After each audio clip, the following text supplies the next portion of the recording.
Hey everybody, it's time for another build. I think I'm going to call this one the X-13. Lucky number 13, right?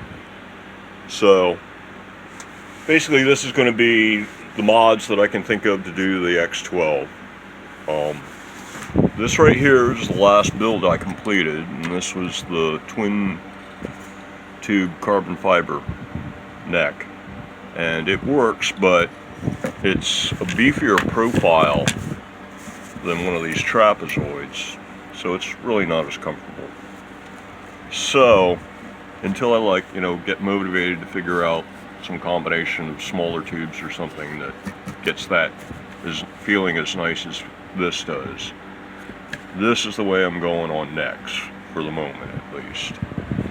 So then it was like, okay, if this is what I'm going to do for necks, what can I do to upgrade this X12 type design as seen here in the X12 and the X11 version 2, which is basically a copy of the X12. And so I made a list, and there's really not a whole lot in the way of like functional stuff to change that really ought to be done. The main thing is, take a look at both of these guitars here. They still have a full thickness heel on them here. This one also has an unusually long heel. And the basic mod is, and I'm going to be modding this one, the X12, into the X13. Because, I mean, as long as I'm still playing around with configurations for the body and bars and things like this, I might as well be doing it in plywood instead of like using it like a pickguard before I get a finalized design. So once I can't think of any more changes to do to the body, then I'll make a Bubinga version and that kind of idea. But yeah, for now I'm going to stick with plywood for rapid prototypes. I'm not going to worry about vision. So it's going to be like this guitar here on the right. That's the X10. So yeah, rough and ready, rapid prototyping. That's what's going on here. So the basic plan is to, let's see, so this thing has already got the 20mm neck on it. It's already got the trapezoid profile, the triangular heel. And so basically it's going to be, the list of mods is it's going to get the flat heel. So this is going to be planed down to 20 millimeters thick from the bottom of the heel to the top of the fingerboard, the same way that the rest of the spine is. And so it'll be a totally flat neck from one end to the other, basically, and 20 millimeters thick, the whole length of it. Guitar number 3, the neck is that way, and the curved tri-tail tuner also is that way. And I just never did it to these, but it'll bring these down from, these guys are clocking in at about 45 millimeters thickness, and by doing that it'll bring them down to about 40 millimeters thickness for the heel joint, which is probably about as low as you can go. But so anyway, that's going to be the major change.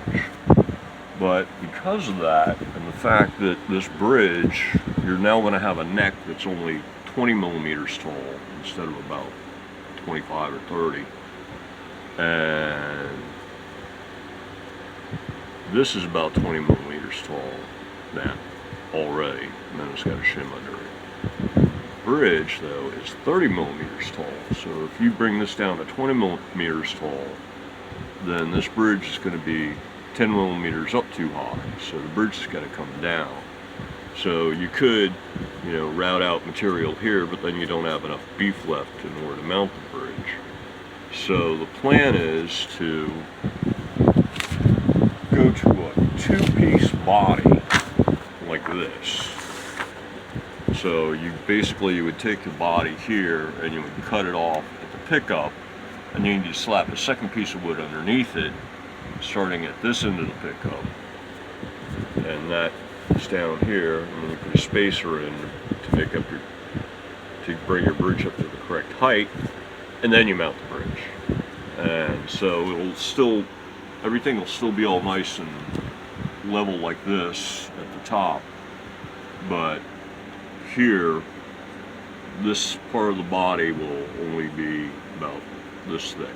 You'll be taking about 5 mil off of everything here, down to here, on the guitar, and then it'll be thicker down here, like that. So, that's the major change. It's going to get the flat heel there, and I'm going to take off the wrench holders because it's an accessory that belongs in the guitar case. It's not a part that belongs on the guitar. It's unnecessary weight, unnecessary complication. Now, as far as like these heels go, like this thing clocks at almost 120 as I recall. This thing's about a 75, and I think I'm going to go to, I've more or less figured out that the smallest heel, the smaller the heel is, the better from an ergonomic point of view. And it looks like about the minimum that you're going to be able to get away with like a 2-screw heel is 50 millimeter spacing on the screws, and then you want about 10 millimeters of material on each end. So that's going to mean a heel length of 70 millimeters. So this is going to get a 20 millimeter thick heel that's 70 millimeters long. And if I do the same mods to this one here, then once again it would get 20 millimeter thick and 70 millimeter long heel. And then all the rest of it just would carve down like the rest of the neck is. I was considering actually just getting rid of the heel entirely and just making the whole thing trapezoid all the way up to the end, but it's probably better to leave some sort of bit of heel in order to give it greater stability left to right here. So I'm going to stick with that for the moment. Even though the other way, I mean, it's like if you were just, basically turning the whole thing into a trapezoid, full length and 20 thick, then you could just take a stock neck, one of those things hanging up there, cut the headstock off, so that you've got something like kind of like that. Then you could just take a plane and run it down it until the whole thing's 20 mil thick, and then you could just take your angle grinder with your flappy sanding disc thing and just put the bevel on both sides and just buzz all that stuff off. You might even set up some kind of a diagonal jig and a router bit on a drill press or something. Just run it through and buzz all that material off. Or if you had a table router kind of a thing, or I guess they call it a pin router or something like that. One of the ones where the bit sticks up through the table, and then you can just move it along like that, and then you can just either just hold the neck at the right angle and zoom it along, or make a little jig, or some kind of a fence to get it at the right angle. But yeah, that would be real nice for shaping the necks at least. But the question is then becomes whether that would still be a strong enough way to attach it. I suppose that's yet another thing to test on another build. But yeah, for the moment I'm just going to test this idea here, and because I've done the thin heel on a couple builds, and on a lot of these I think what it is I either just plain forget, or I'm just too lazy to do it, even though I should be doing it on them all. So as long as I'm trying to figure out everything that I can possibly do to the X-12 type design, I'm just going to keep iterating on this until I can't think of anything else. So until then, I'm just going to, until I can't think of anything else, I'm just going to keep iterating on this design.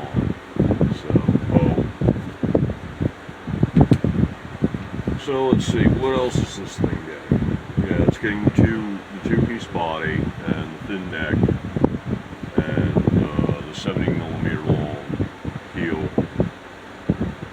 So this area right here will be 70mm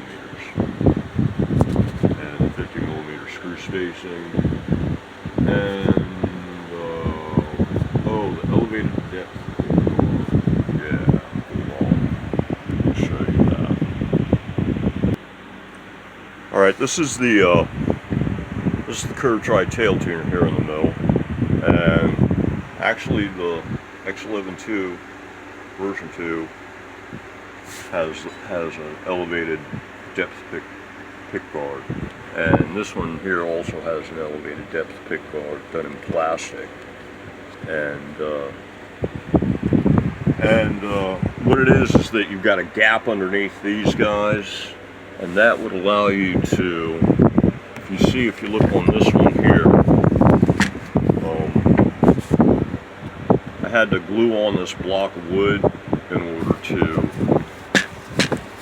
mount this panel for the kill button, and what I wanted to do was I wanted to come up with a way to get rid of this block of wood here to make the whole body shape cleaner and also make,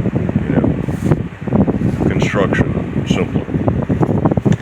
And so what I was thinking was, with an elevated block like this one, see there's space under here, instead of putting the panel on a block that's sticking out here, you make the panel go back underneath here.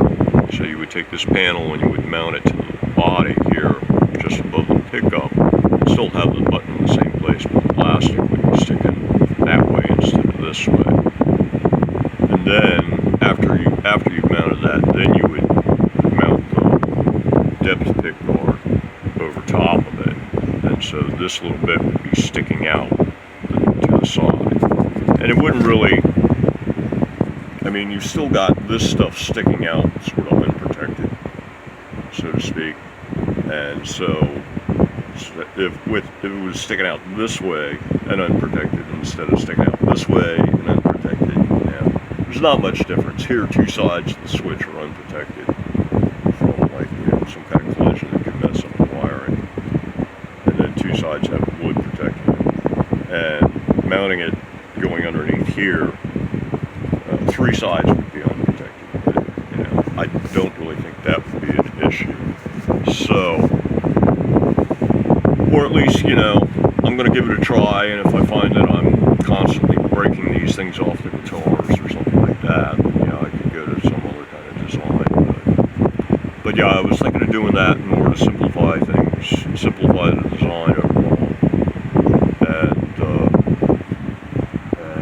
And also in general, I kind of like this idea for a depth pick guard. I think it's kind of a cooler look than something like that, a big old block of wood. Obviously you get a little bit of weight savings and stuff, but I think I sort of prefer that. It's kind of a toss-up, because here you get some nice wood grain stuff going on, right, with these kind of depth pick guards.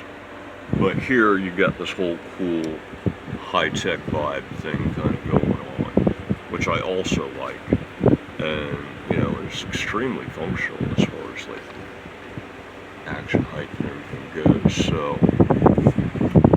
So I don't know, I guess each one has its own appeal, own type of appeal. So I guess either one would work. You could do this kind of a thing, but do it in 1/4 inch thick plywood and get a result like that.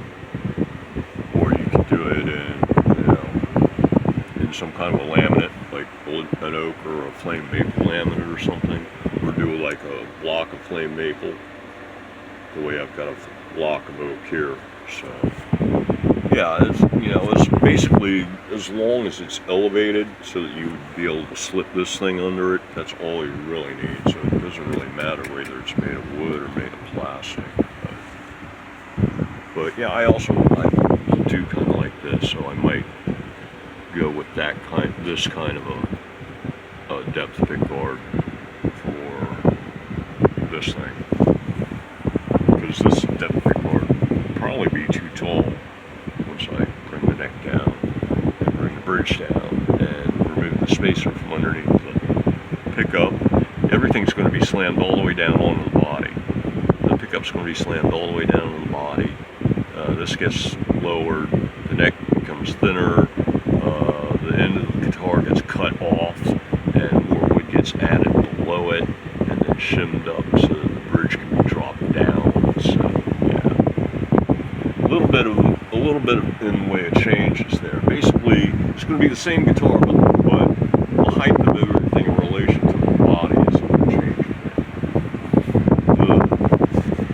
The distance from here to here is going to decrease by somewhere between 5 and 10 mil, hopefully. And the place where you're going to pick up the benefit is right here at the heel joint, because it's going to make this that much smaller. And that's the really big thing about the biggest thing about this whole mod is basically that. Is getting rid of that heel. Then let's see what else. Okay, so that's the elevated depth pickguard and relocating the kill button so that you don't need a bar or a block out here.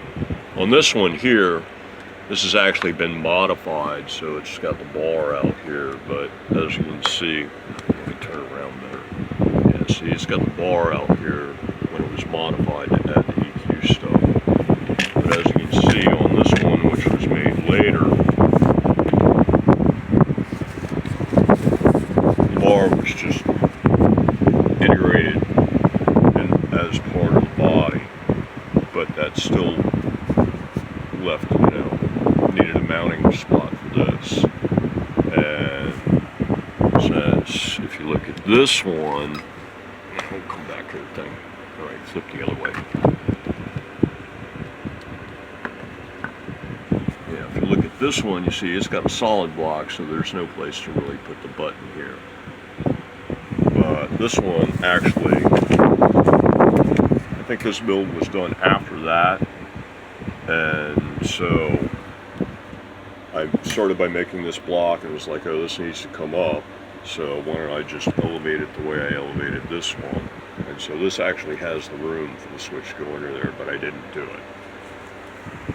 And so I did the block instead, because I think I did the switch before I did this part. So I think when I did the switch, I was assuming this was going to be a solid block, and there wouldn't be a way to put it under there. But anyway, so that's one of the things to be straightened out. And then I had one other idea, but I don't think I'm going to implement it yet, and that was doing a two-piece leg, because if you're adding another layer down here, the bridge is going to move down. Then that's going to move the leg bar down another layer as well, which moves it even further away from the neck, which makes the whole thing want to tilt this way more. So I was thinking, well, in order to compensate for that, what you do is you come up to about here, and then you cut the bar off, and then you have a second piece of wood that comes out and sits here, and that puts the bar back close to where the body is, and closer to the neck again, so the guitar won't have as much of a tendency to tilt away from the player. And that would look something like this. So yeah, red's the body, and there's the bridge and the pickup and the neck, and then the leg bar would come out here, and then it would step back up again towards the neck. Kind of an idea. So, but I'm not going to try this yet either, I don't think. I'm just going to basically start with the other part, the two-piece body, and see how that goes. Before I put that sketch. It's here someplace. And then aesthetic mods, I'm going to hold off on using carbon fiber bars instead of wood bars, and that's basically just bling. Using machine screw hardware instead of wood screws. Once again, that's basically just bling. And then using a bingo or flame maple or oak instead of plywood. And once again, that's basically just bling. You get perhaps a little bit less in the way of the bowing of the body with the harder oak versus the plywood. This is a very, very old body, and it's got its full curve in, and you can see how it's had to get a little bit of shim in order to account for that. You might even actually be able to detect that it's got a little bit of a prow. The tail end of a boat going on here curves up a bit. You can see it at the top side of here, it curves up. It's not. It's yeah, there's a little bit of a curve. I don't know if you can catch it here, but yeah, it curves up this way a bit. The body does, ever so slightly. And there's less evidence of this, less evidence of it on this guitar. So, and then this is red oak versus radiata pine plywood. But anyway, yeah, so X-13 experimental build, rapid prototype in radiata pine plywood. So enough talking, and oh my god, that was a 20-minute ramble. Alright, that's it for the first episode. You got the battle plan, time to get to work. See you in the next one. Until then, everybody, have a good one.